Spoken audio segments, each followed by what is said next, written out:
Hi, my name is Keith Henley, and I am the owner and director. Did I say that again?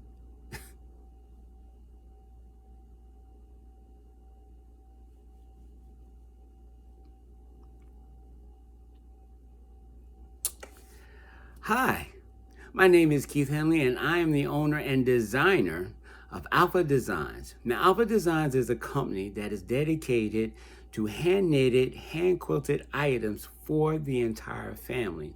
Today, I'd like to introduce you to the Living History Doll Collection. Now, the first member of our limited edition is Matthew Henson. Now, Matthew Henson, you see, looks nice, doesn't he? Yes, this is our parka, and the hood comes off. Yeah, there he is. Make him look good. Yeah, his hood comes off. Look at that. Look at that detail. Oh, isn't that wonderful? And the most important thing is, all our dolls are quite close to the depiction of the actual person. Do you see the resemblance? I played him. So let me tell you a little bit about Matthew Henson. Now, Matthew Henson was the first black man to ever set foot on the North Pole with Robert Peary. Well,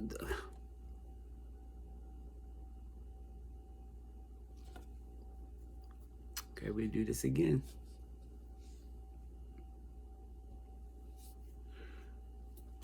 Hi, my name is Keith Henley, and I am the owner and designer of Alpha Designs. Now, Alpha Designs is a company that is dedicated to hand-knitted, hand-quilted items for the entire family. Today, I would like to introduce you to the Living History Doll Collection. Now, the Living History Doll Collection is a collection of dolls that range from African kings and queens to modern-day historians such as the Obamas, Barack and Michelle. But today I'm going to introduce you to one member of our collection, a limited edition of the Matthew Henson doll. Isn't that amazing? Look at that. Oh, look at it. Looks good, doesn't he? He looks absolutely good. And look, the hood comes off of his parka. This would be an outfit that Matthew Henson would have worn when he was trekking through the icy region of the ice of Greenland on his way to the North Pole. And as you can tell, the doll kind of resembles the human, the real guy, doesn't it? Look at that. Nice resemblance there. Yes. Well, let me give you a brief history of Matthew Henson. So Matthew Henson was the first black man to actually step foot on the North Pole. He did that with Robert Peary, Admiral Robert Peary, in April of 1909. They spent 18 years together trekking through the icy regions of Greenland, trying to make it to the top of the world. But prior to that, let me tell you a little bit about Matthew's background as to how he actually got to how he and Robert Peary met. So Matthew was born in August of 1866 in Charles County, Maryland. His parents were sharecroppers. He is one of 6 children. Now, when he was young, his mother dies, his father remarries, and when he's about 9 or 10 years old, his father dies. So Matthew is left with being raised by his stepmother. He and his stepmother do not get along at all. So Matthew runs away to his uncles in Washington, D.C. Once he arrives in Washington, D.C., his uncle wants to provide him with a structured home and send him to school so he can grow up and make something of himself. Matt wasn't feeling that either. So Matt did what he knew best, and he ran away. Boys and girls, do not get the notion of running away. That was a moving thing back in those days, not good for today.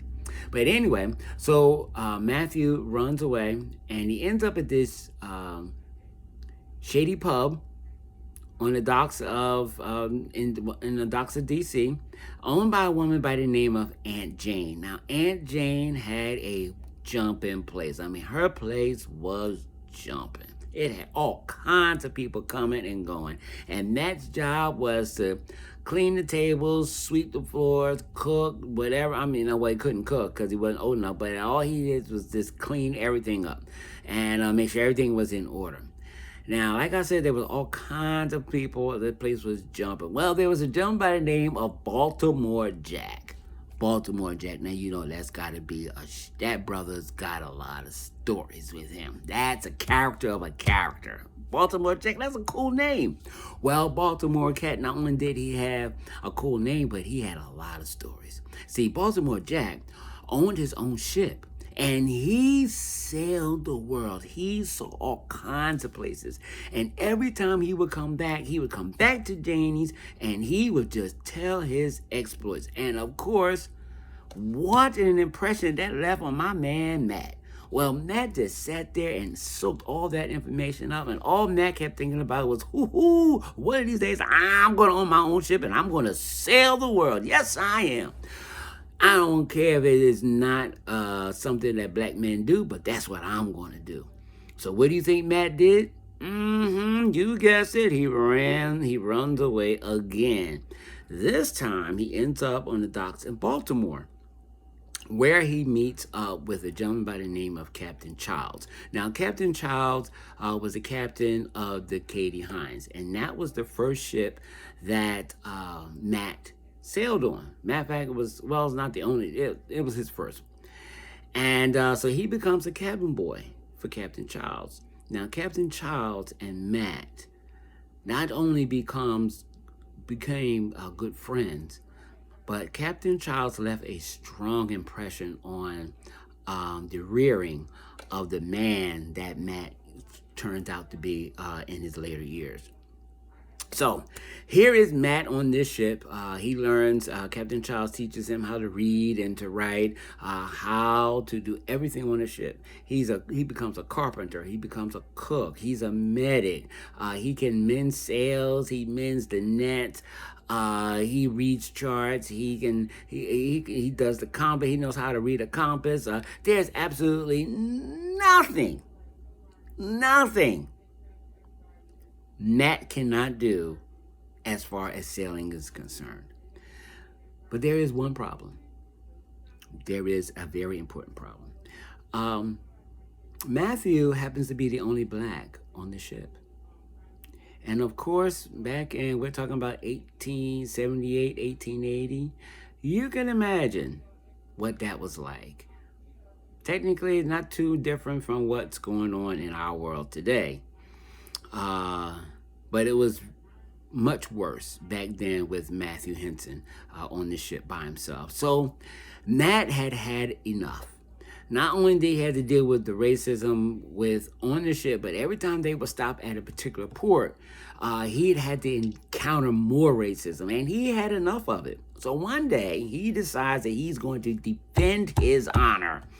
And while he's sitting up there getting himself all together, he's just shadow boxing. He's just psyching himself up to do whatever has to be done to protect his honor. He has gotten tired of people calling him outside of his name. What is his name? His name is Matthew Alexander Henson. And he wanted to make sure that everyone knew that and would recite that.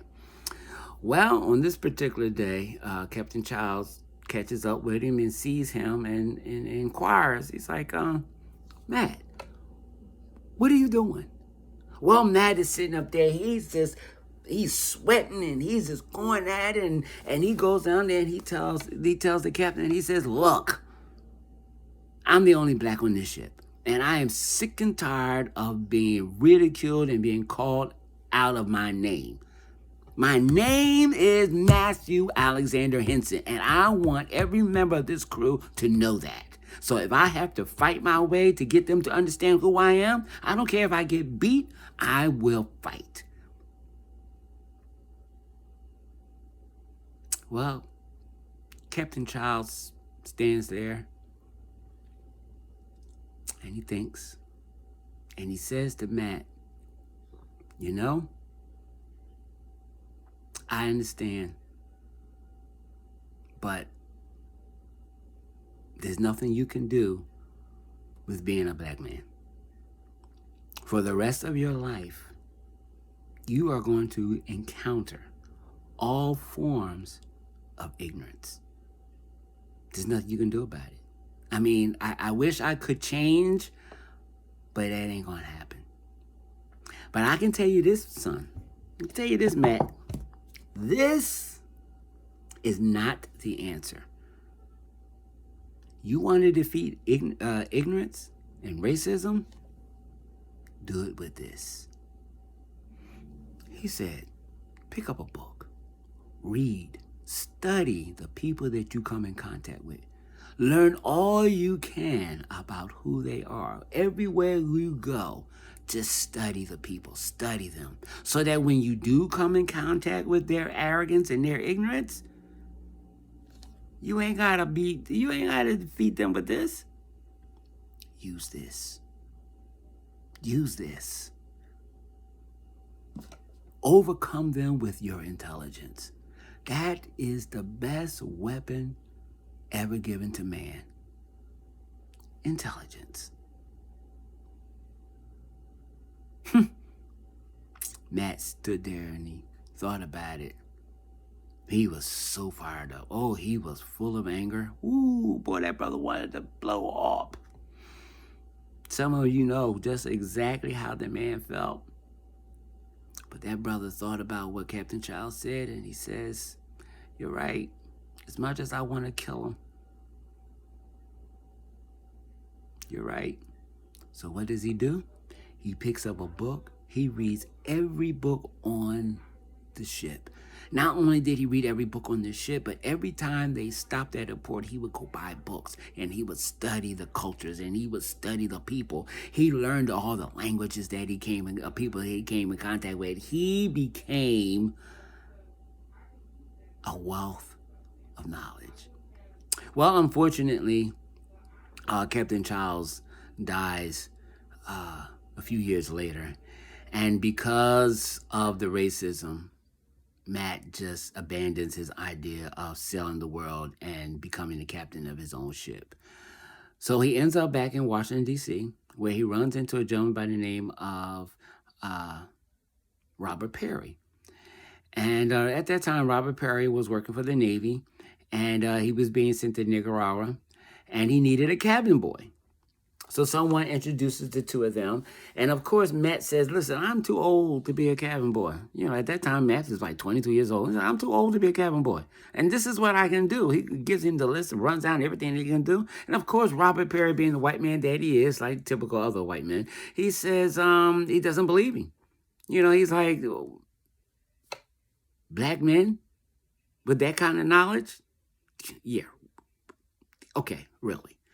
And so there's something in Robert's eyes that kind of gave Matt, I'll give this guy a chance. And it was a good idea because they go to Nicaragua and Matt proves to Robert that he does know everything that he said he can do. And Robert's dream or his aspirations were to go to the North Pole. And right then he saw that the only way he's going to get there was with Matthew Henson. And he does. For the next 18 years. They make it to Greenland. They trek up and down that icy region. Matthew learns everything there is to know about the Inuits. He was able to speak the language fluently. He learned about their customs. He learned how to hunt. He learned how to make the clothing. He was responsible for building the sleds, training the dogs, building their living quarters. I mean, there was nothing that Matt could not do. It's almost like being a stage manager. Those of you who are into theater, it's pretty much you're the man. And Matt was the man. And when they finally made it to the North Pole, something happened that Matt never thought would ever happen. The relationship between Matthew Henson and Robert Perry was just unbreakable until they finally made it to the North Pole.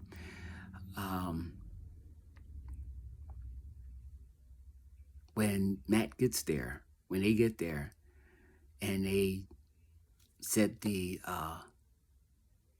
flags up and indicate that they had made it to the North Pole, and on their way home, they made it back to New York. They had this huge parade with the president, President Roosevelt, who actually funded Robert, gave him the money and the resources, everything that he needed to make it to the North Pole.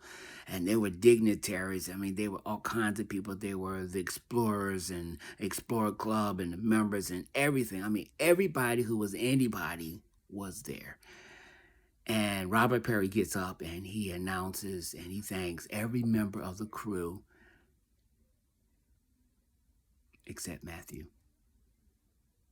He actually denounced Matthew's existence. Matthew is devastated. You can imagine. He didn't, and Robert never explained why. There is speculation as to why. Because if you read Matthew's book, I recommend that you do get the book, Negro Explorer in the North Pole. He indicates that he actually stepped foot there before Robert did. And Robert was jealous because it was Matthew Henson that actually stood at the top of the world before he did. But for the next several years, their relationship was estranged, and it was just devastating. But the interesting thing is, Robert Perry dies. I think maybe like almost maybe less than 10 years after they made it to the North Pole. And, at the time when they made it to the North Pole, Matthew was in his late 40s and Robert Perry was in his late 50s. They were old. So that last trek was their last trek. They just weren't going nowhere else. Their bodies couldn't handle it. So for the next 20 years, Matthew Henson outlives Robert Perry. And before Matthew Henson dies, do you know everything that he was supposed to get as an explorer, recognized for what his contributions to making it to the North Pole, actually comes to light before he dies. And when he dies, he and his wife, Lucille, they were living in New York. Lucy, they were living in New York, and they were penniless. They had no money. It was just devastating. But after he dies, the government acknowledges the fact that he's an explorer, and explorers are buried in Arlington Cemetery. So they dig up his body in New York and bring him to Arlington Cemetery and bury him right next to Admiral Perry. What a fascinating story. So there are many stories and you can imagine, as a historic interpreter, I really get a kick out of telling these stories. So I know some of you asking, so Mr. Henley, how do I get a copy of that limited edition of the Matthew Henson doll? Well, I'm so glad you asked me. So I recommend, please go to my Etsy store. Go to etsy.com/Alpha Designs 06. Also follow us on Twitter, Instagram, Facebook, and get your limited edition of the doll. Oh, I guarantee you'll love it. It is such an honor. I can't wait to service you and to be a part of your family, and you be a part of my family. This will be just a wonderful joy. So thank you. Looking forward to you purchasing your doll, your Matthew Henson doll. Have a great day.